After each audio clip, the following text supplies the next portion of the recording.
अस्सलाम वालेकुम। कैसे हैं आप सब लोग? उम्मीद करती हूँ आप सब लोग ठीक होंगे, खैरियत से होंगे। आज मैं आप लोगों को एक न्यू रेसिपी सिखाऊंगी। आज मैं आप लोगों को सरसों का साग एक नए अंदाज में बनाना सिखाऊंगी, तो आप लोगों ने ट्राई ज़रूर करना है मेरी इस रेसिपी को। तो चलें स्टार्ट करते हैं। सबसे पहले मैंने एक पतीले में ऑयल ले लिया, ठीक है। इसमें हम लोग डाल देंगे तकरीबन 3 से 4 चम्मच भर के। आप लोगों ने इसमें अदरक लहसुन का पेस्ट डालना है, क्योंकि अदरक लहसुन इसमें मस्ट है। तो आप लोगों ने 3 से 4 चम्मच इसमें अदरक लहसुन का पेस्ट डालना है।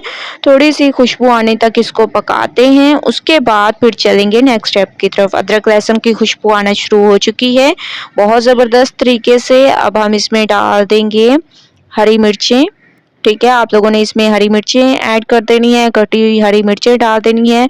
आप लोग अपने हिसाब से कम या ज़्यादा कर सकते हैं, ठीक है। अच्छी तरह से माशाल्लाह से बहुत ज़बरदस्त तरीके से खुशबू आने लग गई है। अब हम इसमें बाकी के मसाले डालेंगे। धनिया पाउडर डालेंगे, लाल मिर्च का पाउडर, हस्बे ज़ायक़ा नमक और ज़ीरा। ये 4 मसाले आप लोगों ने ऐड करने हैं। इसके अलावा आप लोगों ने इसमें कुछ भी ऐड नहीं करना। और माशाल्लाह से बहुत ज़बरदस्त झटपट से हमारा सरसों का साग बिल्कुल तैयार हो जाएगा। और साग को मैंने पहले से बना कर फ्रीज करके रखा हुआ था, आप लोग देख सकते हैं। अब हम इसको इसमें डाल देंगे और अच्छी तरह से आप लोगों ने इसकी भुनाई करनी है। जितनी ज़बरदस्त आप लोग भुनाई करेंगे उतने ज़बरदस्त आप लोगों का ये सरसों का साग तैयार होगा। झटपट से तकरीबन 5 से 7 मिनट लगेंगे और माशाल्लाह से आप लोगों का सरसों का साग ये तैयार हो जाएगा। मैंने इसको बहुत अच्छी तरह से भून लिया, आप लोग देख सकते हैं। ये देखिए कितने ज़बरदस्त इसकी लुक आ रही है और कितने ज़बरदस्त इसकी खुशबू आ रही है, आप लोग यकीन माने, ठीक है। इसमें हम लोग अब इमली का पानी शामिल करेंगे, ठीक है। ऐसे आप लोगों ने इसमें इमली का पानी शामिल कर देना है। इससे बहुत ही ज़बरदस्त टेस्ट आता है। एक तरह से इसमें खटास सी आ जाती है, जो कि खाने में बहुत ही ज़बरदस्त लगते हैं, ठीक है। अच्छी तरह से आप लोगों ने इसको मिक्स करना है। इसके अलावा आप लोगों ने इसमें 1 चम्मच भर के देसी घी ऐड करना है, ठीक है।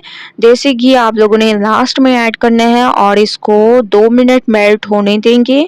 उसके बाद फिर चलेंगे इसकी फाइनल लुक की तरफ। तो अच्छी तरह से मैं इसकी मिक्सिंग करती हूँ ताकि देसी घी जो मैंने डाला है वो मेल्ट हो जाए और बहुत ही ज़बरदस्त खुशबू आने लग जाए। आप लोग देख सकते हैं, ये देखिए कितनी खूबसूरती आ रही है हमारे साग में। नए तरीके से माशाल्लाह से बहुत ज़बरदस्त तरीके से देसी घी भी मेल्ट हो चुका है।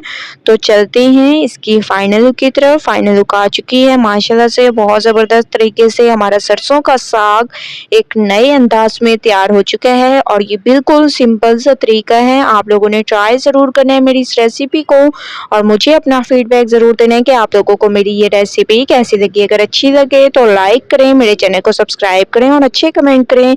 इंशाल्लाह कल न्यू रेसिपी के साथ हाजिर होंगी, तब तक के लिए अल्लाह हाफिज़।